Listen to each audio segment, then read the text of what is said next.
Hello बच्चों, आज की इस वीडियो में हम आपको कराएंगे एंगल, टाइप्स ऑफ एंगल्स। तो सबसे पहले एंगल है an angle is made up of two line segments. जो एंगल है वो दो लाइन सेगमेंट्स को मिलाने से बनता है, जैसे कि ये, इसको नाम देंगे ए ओ बी। तो ये है हमारा एंगल ए ओ बी। अब जो एंगल है उसके टाइप करेंगे, types of angles. Types of angles सबसे पहले आता है एक्यूट एंगल।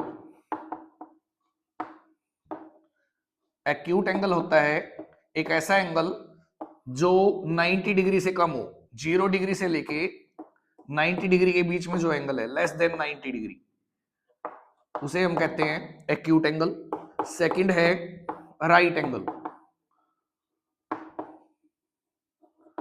एक ऐसा एंगल जो 90 डिग्री के इक्वल होता है, उसको बोलते हैं राइट एंगल। तीसरा है ऑब्ट्यूज एंगल। एक ऐसा एंगल जो 90 से ज्यादा हो और 180 डिग्री से कम। 90 डिग्री से लेके 180 डिग्री के जो बीच में एंगल होगा उसको हम बोल लेंगे ऑब्ट्यूज एंगल। इन तीनों की फिगर ऐसे है। जो एक्यूट एंगल है वो 0 से लेके 90 डिग्री के बीच का होता है, कुछ ऐसा। यहां ये 0 डिग्री है और ये 90 डिग्री है। इनके जो बीच में एंगल होगा उसको हम बोल लेंगे एक्यूट एंगल। फिर आता है राइट एंगल। राइट एंगल होता है जो पूरा 90 डिग्री का हो, जैसे कि ये, इसको हम बोल लेंगे राइट एंगल। फिर आता है ऑब्ट्यूज एंगल जो 90 डिग्री से ज्यादा होता है और 180 डिग्री से कम होता है। इनके जो बीच में आएगा उसको बोल लेंगे ऑब्ट्यूज एंगल। जैसे ये 90 डिग्री का एंगल है और ये जो है ये 180 डिग्री। इनके जो बीच में आएगा यानी कि इस साइड, उस एंगल को हम बोल लेंगे ऑब्ट्यूज एंगल। जैसे यहां से लेकर यहां तक ये हमारा है ऑब्ट्यूज एंगल। उसके बाद नेक्स्ट हम करेंगे, फोर्थ है reflex angle. Sorry, straight angle आएगा। अब स्ट्रेट एंगल एक ऐसा एंगल जो पूरा 180 डिग्री के इक्वल होता है, उसको बोलते हैं स्ट्रेट एंगल। जैसे कि ये एंगल, ये जो एंगल है ये है 180 डिग्री, तो इसको हम बोल लेंगे स्ट्रेट एंगल। फिर आता है रिफ्लेक्स एंगल। रिफ्लेक्स एंगल जो 180 डिग्री से ज्यादा हो और 360 डिग्री से कम हो, उस एंगल को बोलते हैं रिफ्लेक्स एंगल। जैसे कि ये एंगल हमारा है 180 डिग्री और यहां से लेके यहां तक ये जो एंगल है ये है 360। इनके बीच में जो एंगल है, जैसे कि ये एंगल, यहां से लेकर यहां तक ये जो एंगल होगा ये हमारा है रिफ्लेक्स एंगल। उसके बाद आता है कंप्लीट एंगल। जो कंप्लीट एंगल होता है वो होता है 360 डिग्री के इक्वल, इसे हम बोलते हैं कंप्लीट एंगल। जैसे कि यहां से लेकर यहां तक ये जो एंगल है ये होता है 360 डिग्री, यानी कि एक कंप्लीट राउंड। उसके बाद ये जो अभी तक हमने एंगल किए हैं ये सभी के सभी सिंगल जो एंगल है वो है। अभी हम जो एंगल करेंगे वो पेयर में आएंगे, जैसे कि कॉम्प्लीमेंट्री एंगल्स। मेन जो ये टॉपिक है यहां से स्टार्ट होता है। कॉम्प्लीमेंट्री एंगल्स क्या होते हैं? अब इसमें दो एंगल आएंगे, ऐसे दो एंगल्स जिन एंगल्स का सम 90 डिग्री के इक्वल आए। ऐसे दो एंगल्स जो 90 डिग्री का सम देते हैं, जैसे कि sum of any two angles is equal to 90 degree, उनको हम बोल लेंगे कॉम्प्लीमेंट्री एंगल्स। जैसे कि ये दो एंगल, एक एंगल ये है और दूसरा एंगल इसके साथ ये है, यहां से यहां तक। इन दोनों को जैसे ही हम ऐड करेंगे तो इनको ऐड करने से जो सम आएगा वो इक्वल होगा 90 डिग्री के। तो ये और ये दोनों एंगल दोनों हैं कॉम्प्लीमेंट्री एंगल्स। नेक्स्ट है, एट्थ है सप्लीमेंट्री एंगल्स।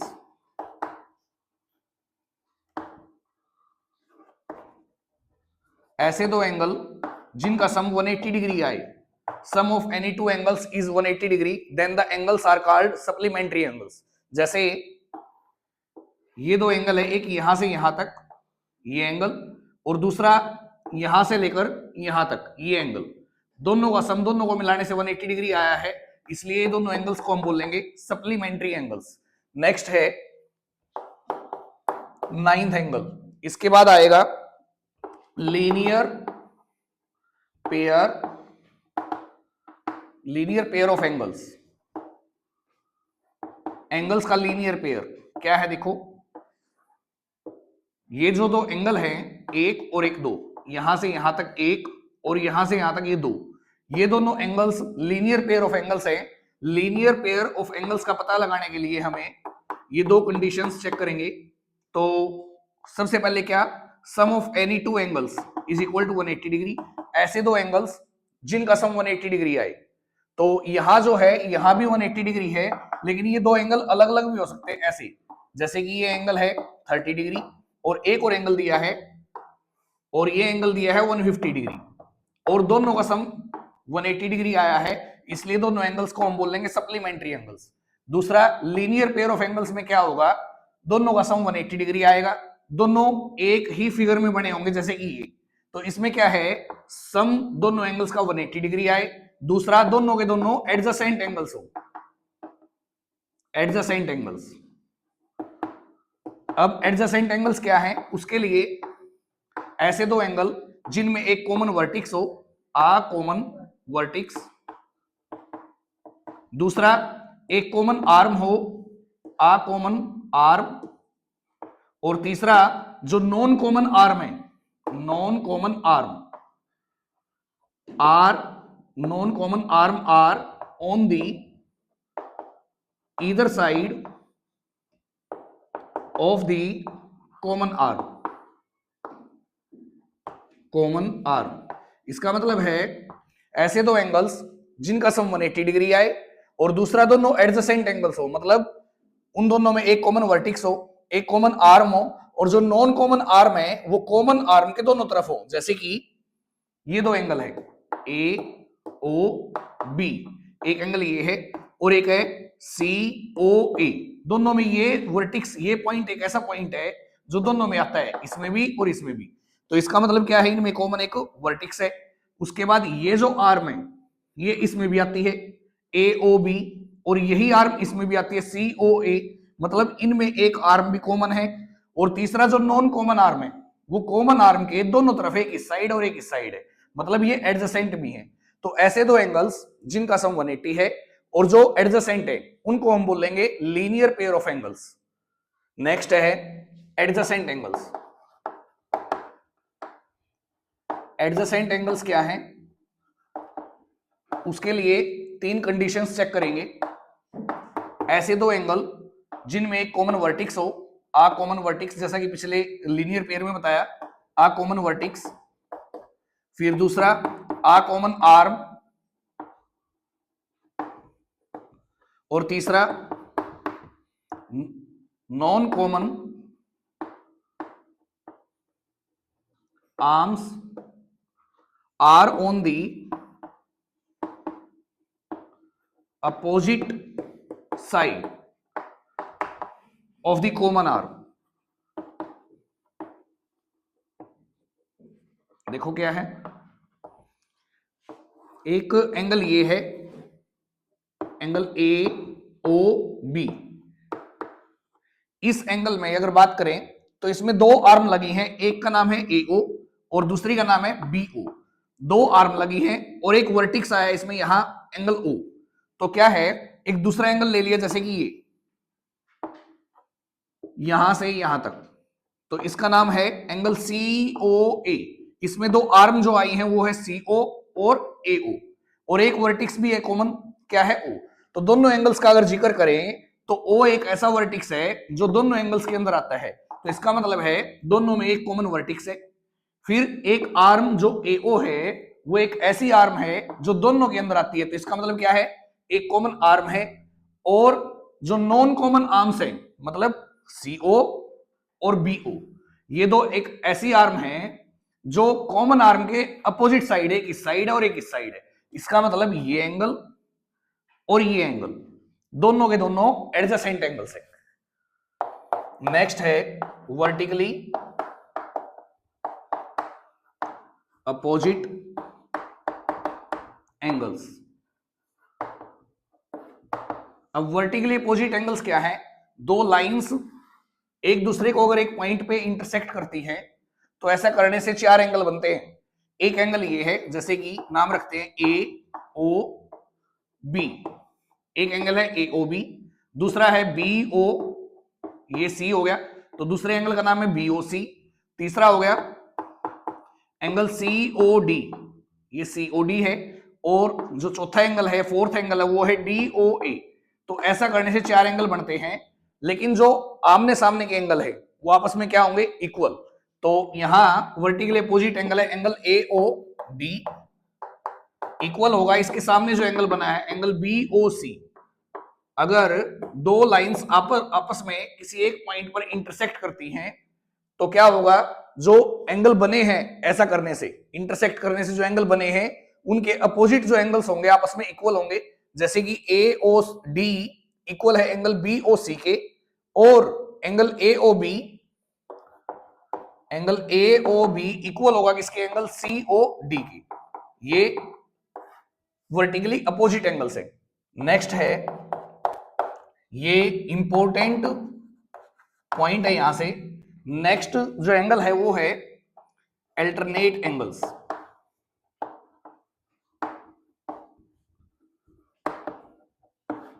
अब ये क्या होंगे?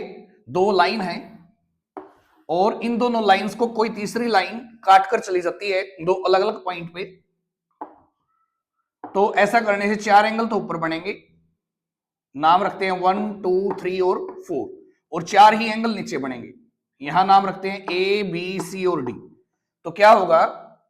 अल्टरनेट एंगल्स यहां मिलेंगे, क्या होंगे? जो इन तीन कंडीशंस को पूरा करेंगे। वो तीन कंडीशंस है, अल्टरनेट एंगल्स वो दो एंगल होंगे जो अपोजिट साइड मिलेंगे ट्रांसवर्सल के। ये ट्रांसवर्सल है, जिस लाइन ने इनको इंटरसेक्ट किया है ये ट्रांसवर्सल है। तो क्या होगा? अपोजिट साइड ऑफ ट्रांसवर्सल, ऐसे एंगल जो ट्रांसवर्सल के अपोजिट साइड है। जैसे किसी एक एंगल को यहां सिलेक्ट करते हैं एंगल 3, और हमें पता लगाना है एंगल 3 का जो अल्टरनेट एंगल है वो क्या होगा। तो उसके लिए फर्स्ट कंडीशन है ऐसे दो एंगल जो ट्रांसवर्सल के अपोजिट साइड हो। अगर 3 को हमने सिलेक्ट किया है ट्रांसवर्सल के इस साइड से, तो इसका जो अल्टरनेट है वो उस साइड मिलेगा, यानी कि एंगल 1 या एंगल 4 या ए या डी में से होगा। एंगल 1, एंगल 4, ए या एंगल डी, इनमें से कोई एक होगा। दूसरी कंडीशन है 1 अबो और 1 बिलो, एक ऊपर से और दूसरा नीचे से। मतलब क्या है? एंगल यहां दो लाइंस थी, इनको तीसरी एक लाइन ट्रांसवर्सल ने इंटरसेक्ट किया, तो ऐसा करने से चार एंगल ऊपर बने और चार नीचे। तो इसमें क्या होगा? अगर एंगल 3 ऊपर के पेयर से हमने लिया है तो जो इसका अल्टरनेट होगा वो नीचे के पेयर से आएगा, और नीचे के पेयर में ना तो 1 है ना 4 है, इनको डिलीट करेंगे तो बचेगा ए और डी, इसमें से कोई होगा।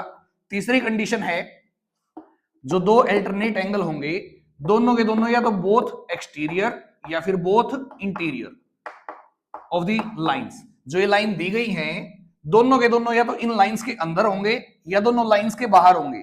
तो 3 जो है दोनों लाइंस के अंदर आया है, तो जो इसका अल्टरनेट होगा वो भी अंदर ही होगा। तो अंदर जो एंगल है वो ए है, तो 3 का जो अल्टरनेट होगा वो होगा एंगल ए। तो ये होते हैं अल्टरनेट एंगल्स। क्या? फर्स्ट कंडीशन है ट्रांसवर्सल के अपोजिट साइड के होंगे, एक इस साइड से दूसरा उस साइड से होगा, एक ऊपर के पेयर से होगा तो दूसरा नीचे के पेयर से, तीसरा दोनों के दोनों या तो लाइंस के अंदर से होंगे या दोनों लाइंस के बाहर। जैसे कि एंगल 2 है, एंगल 2 का जो अल्टरनेट होगा वो क्या होगा? डी। कैसे? 2 ऊपर के पेयर से है, डी नीचे के पेयर से, दोनों ट्रांसवर्सल के अपोजिट साइड में है। अब दोनों के दोनों बाहर से लिए गए, तो ये दोनों भी क्या है? अल्टरनेट। अब टाइप क्या है? ये अल्टरनेट इंटीरियर एंगल्स हैं, अल्टरनेट इंटीरियर एंगल्स, और ये अल्टरनेट एक्सटीरियर एंगल्स, ये अल्टरनेट एंगल्स है। नेक्स्ट है कोरस्पॉन्डिंग एंगल्स।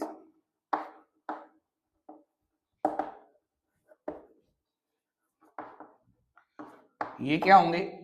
उसके लिए जैसे ये दो लाइंस हैं, इनको एक तीसरी लाइन इंटरसेक्ट करती है जिसको हम ट्रांसवर्सल कहते हैं, और ऐसा करने से 4 एंगल ऊपर बनेंगे और 4 नीचे, जैसे कि 1 2 3 4 5 6 7 8। अब हमें पता लगाना है कि जो एंगल 2 है इसका कोरस्पोंडिंग एंगल क्या है। तो उसके लिए 3 कंडीशंस चेक करेंगे। इसमें क्या होगा? सेम साइड ऑफ ट्रांसवर्सल, जो दो एंगल होंगे वो दोनों ट्रांसवर्सल के एक साइड के होंगे, same side of transversal. Next है, एक ऊपर के पेयर से होगा तो दूसरा नीचे के पेयर से, तो 1 अबोव एंड 1 बिलो। और इसमें क्या है, एक एंगल अगर बाहर से है तो दूसरा अंदर से होगा, 1 इंटीरियर एंड 1 एक्सटीरियर। तो क्या है देखो, एंगल 2 का कोरस्पोंडिंग क्या है? Same side of transversal. अगर एंगल 2 ट्रांसवर्सल के इस साइड से लिया है तो इसका जो कोरस्पोंडिंग है वो भी इधर ही होगा, यानी कि 3 5 या 6 में से होगा। दूसरी कंडीशन है, एक ऊपर के पेयर से दूसरा नीचे के पेयर से लिया जाएगा। 2 जो है ऊपर के पेयर से है तो इसका जो कोरस्पोंडिंग है वो नीचे के पेयर से आएगा, यानी कि 5 या 6 में से आएगा। तीसरा है 1 इंटीरियर एंड 1 एक्सटीरियर। ये जो दो लाइंस है, अगर एक एंगल दोनों लाइंस के बाहर है तो दूसरा दोनों लाइंस के अंदर होगा, यानी कि एंगल 2 का कोरस्पोंडिंग होगा एंगल 5। ये थे हमारे एंगल्स। और जो लास्ट के दो कराए हैं अल्टरनेट और कोरस्पोंडिंग, वेरी वेरी इंपॉर्टेंट है।